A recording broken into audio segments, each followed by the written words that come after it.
What's going on YouTube? My name's Alka, and in today's video, I'm giving you the top 5 best entries in Operation Dread Factor. Let's get into the video. Coming into my number 5 spot is going to be Finka. Now, Finka is actually a bit of an underrated operator right now because she used to be wildly powerful and honestly the number 1 best entry out of literally everybody on attack. The reason for this is because she had an LMG with absolutely no recoil and a 1.5 times scope and a Gon 6 and frag grenade. So she had a lot of utility, good guns, and her adrenal surges to top that all off were an outstanding way to further help the rush whenever you were going in. Finka lost most of that. Her LMG has a lot of recoil, they took away her frag grenades, so why is she so redeemable? Well, right now, Finka actually has the highest win percentage out of anybody on attack. Didn't I say that she got nerfed though, and she isn't as good as she used to be? Well, that's completely true, but her playstyle, like I've talked about time and time again, fit this meta very, very well. It is a very TDM heavy, rush heavy kind of meta where everyone's kind of just running in, and people aren't using as much utility anymore. Finka and her playstyle heavily fit this meta. Even if you aren't rushing yourself and you don't want to adrenal surge for yourself, if you see that your teammates are rushing, which happens 90% of games, you can give them an adrenal surge when you see fit to help them on the rush, because not only do your buffs apply to you, but they also apply to your teammates. Also, she can self-revive herself and her teammates, making her all around pretty good for solo queue environments. She still has a spear with a 1.5 and an LMG that's really good if you know how to control the recoil, so in terms of actual weapons, she's still pretty good and a high contender for some of the best entry fragging potential in the entire game. To top that off, she also has flash grenades if you want to play a more aggressive kill style focused kind of play style, or smokes if you notice that they're not playing a warden this time around and you want to go for a more plant execute type heavy rush and you're playing more with your team. Finka overall is a pretty underrated entry right now just because people compare her to how she used to be, and I definitely recommend that you pick her up if you want to start winning a lot more and if you want to help your team a lot more if you haven't already started playing her already. Coming into my number 4 spot is another super underrated operator, and that is Ying. Like I said, Ying is very underrated because she's not picked a lot and she's not banned a lot either. But if you check out my kick stream, linked down below, and you see me play on a lot of maps, I ban Ying quite frequently because she is an annoyance to go up against. Now, if you're planning on playing Warden, then sure, you don't really have to ban Ying, you don't really have to worry about her, and you can make the argument that 90% of people are playing Warden anyways, so Ying wouldn't be as useful. But this isn't necessarily true. For one, Wardens naturally spend most of their time off-site because Warden can adapt to a lot of playstyles. He adapts to a Fragger playstyle pretty easily, and Fraggers typically are not on site, so if you're just pushing where the Warden isn't, you really don't have to worry about him as much. Also, because Fraggers typically play Warden, they're dying within the first 30 seconds to a minute of the round if they're taking gunfights and losing, meaning again,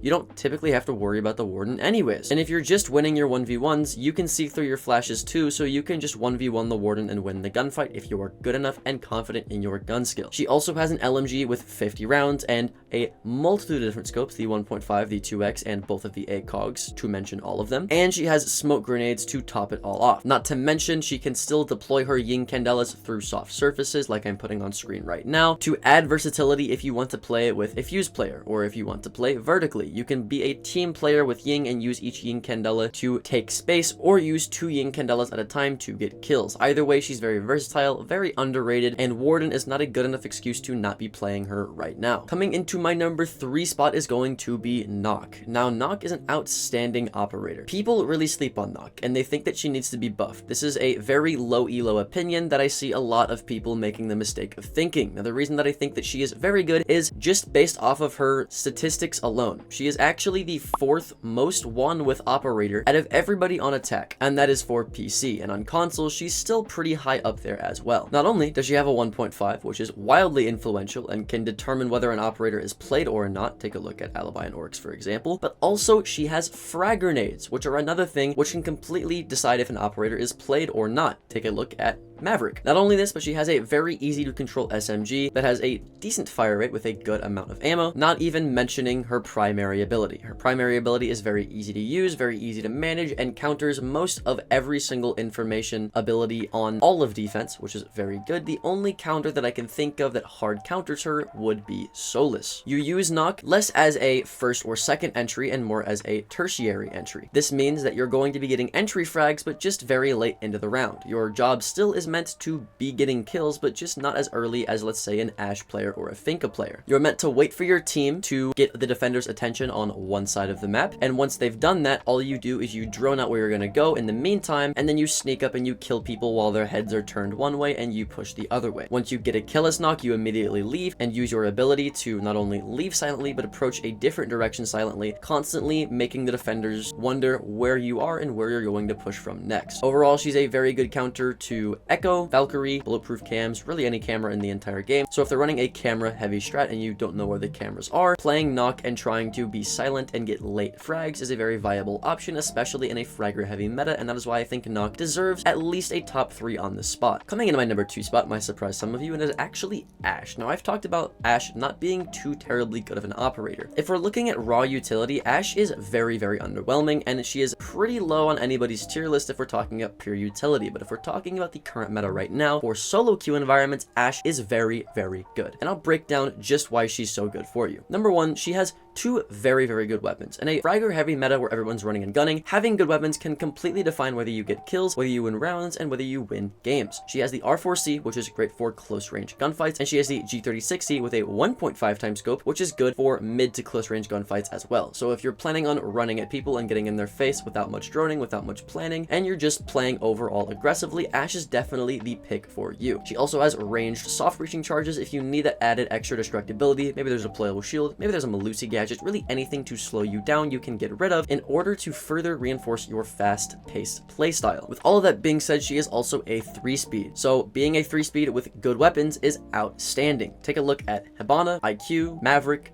Capitao, Brava. They are all 3 speeds with fairly good weapons, and their KDs reflect that. On average, their KDs are pretty high, not to mention the amount of utility they bring. Ashe is another good example of this, but she brings more gun heavy stats than she really does utility heavy stats. So if you're looking for somebody who is very fast and very impactful, Ashe is definitely the best pick for you. The reason that she, again, is number 2 on this list and not somewhere lower is because she fits this meta very, very heavily, and she has the guns to back it up, unlike somebody like Finka who fits the meta but doesn't have as good guns or bulletproof destructibility to back up anything that needs to be backed up. So overall, I think Ashe is an outstanding solo queue operator, especially in this season, and I definitely recommend you play her if you're an aggressive person and you haven't tried playing her already. Now, before I get into my number 1 spot, I want to go over 2 honorable mentions that I'll go over first, and I'll explain why they didn't make it on the top 5, but why they still are considered good operators in my opinion. Number 1 is Jackal. Now, first and foremost, Jackal really shouldn't even be considered an entry, but if you do consider him an entry, I'll put him in the honorable mentions list for you. Jackal is an outstanding operator. Jackal is by far better than literally all of the operators on this list except for my number 1 spot, but he just isn't really considered an entry fragging operator as much as he is a flex operator. But if you do consider him to be an entry fragger, there's still reasons why I wouldn't put him in the top 5. The first reason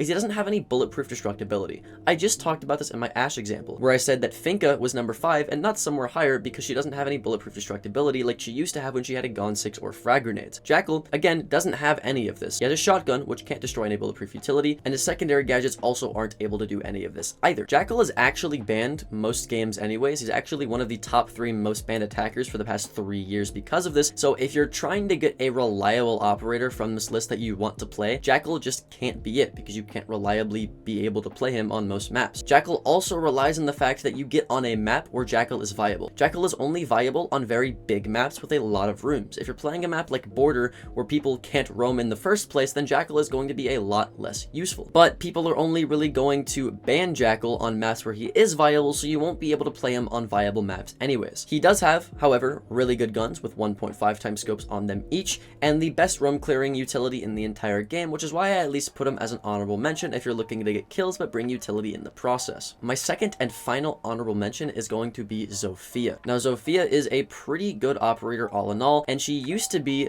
the best, if not one of the best, solo queue entry fragging operators in the entire game because she brought a perfect balance between gun skill and utility. She brings a lot of utility and great guns to back it up if you can't use your utility in a way to help your team out. Now, she doesn't necessarily bring this in a reliable way. The reason that it's not reliable is because she is a 3 armor. This is a huge hit to her entire playstyle and her entire kit. She is now seen more as a flex operator and maybe even a support than she could ever be seen as a fragger. That is why she is in the honorable mentions list, because I don't even really consider her to be an entry fragger if I'm being completely honest. You cannot consider anybody who is a 3 armor to be an entry fragger. You just can't. That's not how the game works, unfortunately. Now, she still does have good guns, but again, doesn't make her an entry fragger. Ace, Thermite, and Hibana all have great guns, but they're still not entry fraggers. She has great utility for fragging, but again, doesn't really make her an entry fragger. You could still use her utility in ways that would be more supportive or flex-like for the team than you could to get frags, so she's not really, again, considered to be an entry operator. But again, she still has 2 great weapons and a lot of utility to back it up, which is what earned her a spot on the honorable mentions list, but I just don't think she's as good at entering as the other people in the top 5 or the person in the number 1 spot, which I'm about to go over. Now, the number 1 best entry fragger in all of Rainbow Six Siege right now for Operation Dread Factor, without a doubt, without any surprise, is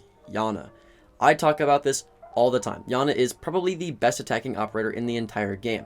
Not only is she the best attacking operator, which I talked about in my top 5 attacking operators, which I'll link in the top right, but she's also the best entry fragger. She is meant to be an entry fragger, so this kind of makes sense. There are 2 things that make a good solo queue operator in the game of Rainbow Six Siege. One is bulletproof destructibility. I've already talked about this extensively in this video, so I won't talk about it anymore. The second thing is information. If you can have reliable information, that makes for a great entry fragger, because then you can frag off of the said information and be very good at entry fragging. Yana brings infinite information. Not only does she have 2 drones to secure information in the prep phase, but she also has her clone, which she can use up to an infinite amount of times. And like I said, the second thing that's really good about having a solo queue operator is bulletproof destructibility. She has frag grenades, which I talked about on Nook being very, very impactful, because there's only 4 operators in the entire game that have frag grenades. That's Glaz, Nook, Sledge, and Yana. And I haven't even gone over the most impactful part of her utility yet, which is her weapons. She has a G36E with a 1.5 times scope, which we talked about in our number 2 spot on Ashe, already being very powerful, especially in a gun skill meta, but she also has the ARX, which is just her version of the R4C. It's a very good gun for close range gunfights, the only downside being its limited ammo. But because she lost her gun 6 and you're forced to use her pistol, this limited ammo doesn't really mean much. So she has great guns, infinite information, and frag grenades, so what's not to like? The answer is nothing, and that's why she's the number 1 entry fragger in the entirety of Rainbow Six Siege. She's so good, in fact, there's not much I can really talk about her that I haven't talked about with other operators on why she's good. So honestly, I'm just gonna leave it there. That's it for the entire video. Sub to the channel down below if you want to see more videos and get better at the game. Go check out my Kick stream where I'm live every single day. Check out my TikTok for cool lineups and zombie strats. Like the video if you liked it. My name's Alka, and I'll see y'all later.